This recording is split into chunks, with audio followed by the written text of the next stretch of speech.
Perdana Menteri Jepang Sanae Takaichi kembali menyinggung soal potensi serangan Cina terhadap Taiwan. Ia mengatakan, aliansi antara Tokyo dan Washington akan runtuh jika Jepang gagal bertindak saat terjadi serangan terhadap Taiwan.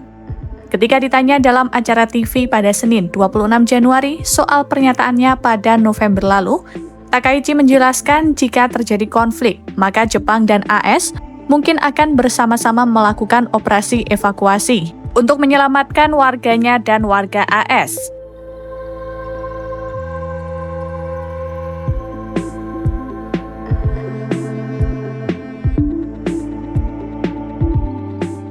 Takaichi menegaskan Jepang harus bertindak untuk mengevakuasi warganya jika terjadi serangan.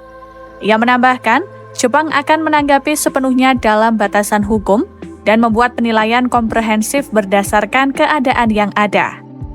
Sementara itu, Kemenlu Cina kembali memperingatkan Jepang untuk tidak mencampuri urusan Taiwan. Beijing menegaskan Taiwan merupakan bagian tak terpisahkan dari wilayah Cina.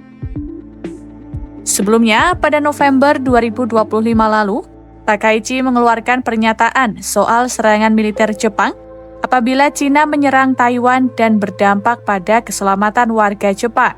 Pernyataan ini langsung memicu respons keras dari Cina, yang menilainya sebagai bentuk intervensi militer terhadap krisis di Taiwan. Ketegangan tidak hanya berlangsung di level kecaman, tapi juga menciptakan situasi yang berbahaya di lapangan. Merespons pernyataan itu, Cina mendesak Takaichi untuk menarik pernyataannya soal Taiwan yang dianggap keliru. Namun hingga kini Takaichi tak kunjung menarik pernyataannya soal Taiwan itu. Ketegangan Jepang dan Cina berdampak pada berbagai sektor. Cina melarang ekspor produk logam tanah jarang ke Jepang, yang sangat penting untuk pembuatan mobil listrik hingga rudal. Warga Cina juga dilarang bepergian ke Jepang dengan alasan keamanan publik. Otoritas Cina menilai situasi keamanan publik di Jepang memburuk dan beresiko bagi wisatawan asal Cina. Akibatnya jumlah turis dari Cina ke Jepang dilaporkan menurun tajam beberapa waktu belakangan.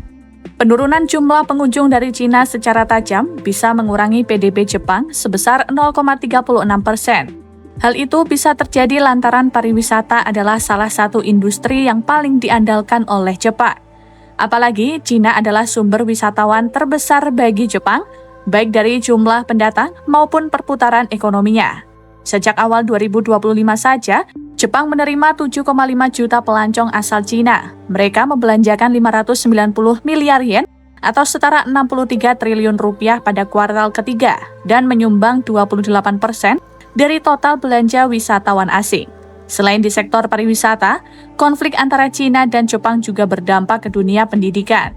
Pada Minggu 16 November 2025, pemerintah Cina menyerukan warganya agar mempertimbangkan lagi rencana bersekolah di Jepang karena resiko keamanan.